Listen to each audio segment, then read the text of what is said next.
Why are your favorite YouTubers quitting? I don't know about you, but it feels like every other week, another successful creator stops making videos, leaves the platform, or just announces they're taking a break. Creators like Tom Scott, Matt Pat from The Game Theorists, Parker Walbeck from Full-Time Filmmaker, Maddie Hapoya, Caleb from DSLR Video Shooter, Nicholas Crystal, Matt Davella, or even Jordy from Cinecom.net. And the list goes on and on. As a small YouTuber that wants to grow on the platform, it's very discouraging to see a lot of my favorite creators leaving. But maybe there's something you and I can learn from this. I've spent hours watching I'm Quitting YouTube videos and have written down the most common factors that pushed successful creators off the platform. And in this video, I'm going to reveal those factors, share examples from top YouTubers, and the lessons we can learn from them. Reason number one is burnout, and this can come from sticking to a rigorous upload schedule. The cycle is the endless nature of a YouTube upload schedule. The fact that the second that you put out one video, you're already working on the next video. There's been a video a week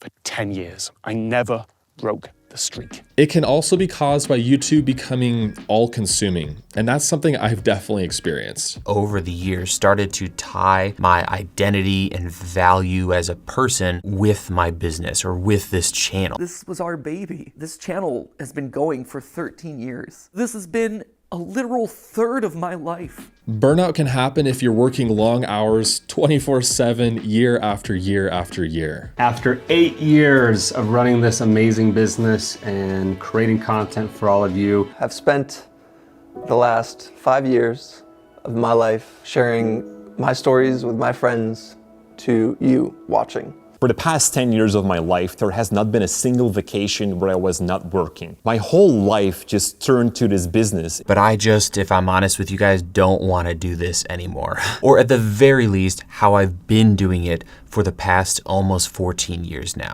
There's nothing in my life right now except work. I did get close to burning out, but fortunately I always knew when to step back from the brink. Reason number two is YouTube is a job. What I didn't realize at the time was that I was turning something that I loved into a job.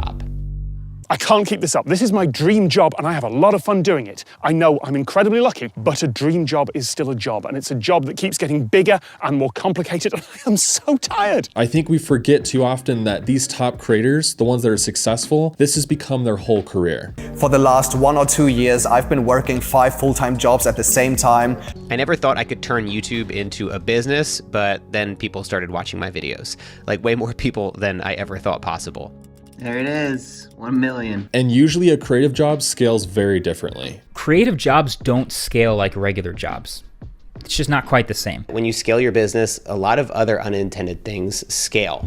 Things like emails, tasks, obligations, expenses, calls, problems, difficult conversations, meetings, stress. Successful YouTubers can often have multiple bosses, long hours past a 9 to 5, and even increasing management responsibilities. I could keep making bigger and better things, keep climbing the ladder, build a business, hire full-time employees, and end up as a manager. What goes on behind the scenes in managing this business, that's something that nobody sees. Manage a business that tells people to be creative. As the YouTube game changed over the years, as the channel became bigger, as my own standards became higher and higher to keep pace with all the people I was collaborating with and competing with. Reason number three is a fading passion. I started out with the freedom to make videos about whatever I wanted to, but more and more I felt like I had to do it.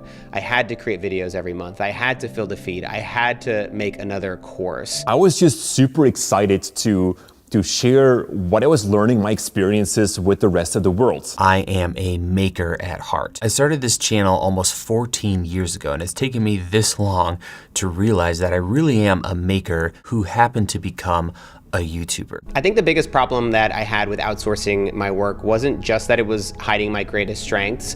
It also robbed me of the one thing that I love most about making videos: editing. As creators scale, they can find themselves in a position where they've replaced the thing they loved with something completely different. As much as I love this business and love creating and love sharing content with all of you, I was just at a point in my life where I needed a change. I want to do this for a lot of years to come, and I don't want to burn myself out over and over again, and at some point I just lose my passion. But about 2 years ago, I started to get this gnawing feeling that maybe there was something else. Maybe there was more that I wanted to do in a different area. Over time, their passions can fade and they long for the freedom that they once had. Don't get any satisfaction from the type of work that I do here anymore. So over the last couple of years, I've really come to dislike making videos and putting them here on YouTube. And maybe for some, they've made all the money they've wanted to and reached all the goals that they wanted to hit, and now it's just time to move on to something else. This project has worked and it's time to move on. I'm still going to be looking for interesting things to film here. There'll probably still be videos here from time to time. I really do love doing this. I just know that this chapter of my life is coming to a close. I'm an entrepreneur is what I am. Filmmaking, video production has been a part of that entrepreneurial journey for me, but there's more things I want to do in life. Yeah, I just decided to take a break from YouTube and focus 100% on creating the best possible online course. I'm not actually stepping away from Yes Theory.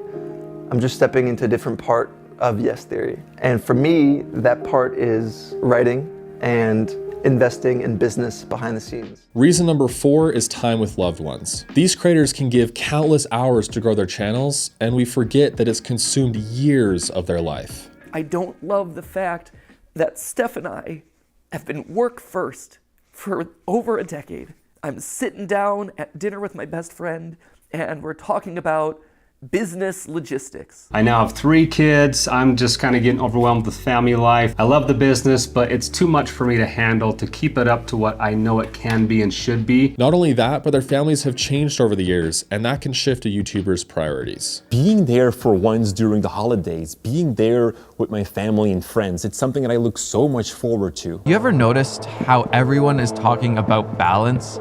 Except I don't think I've ever met a person who's arrived at balance. My life has changed in the last 13 years. I mentioned Ali before.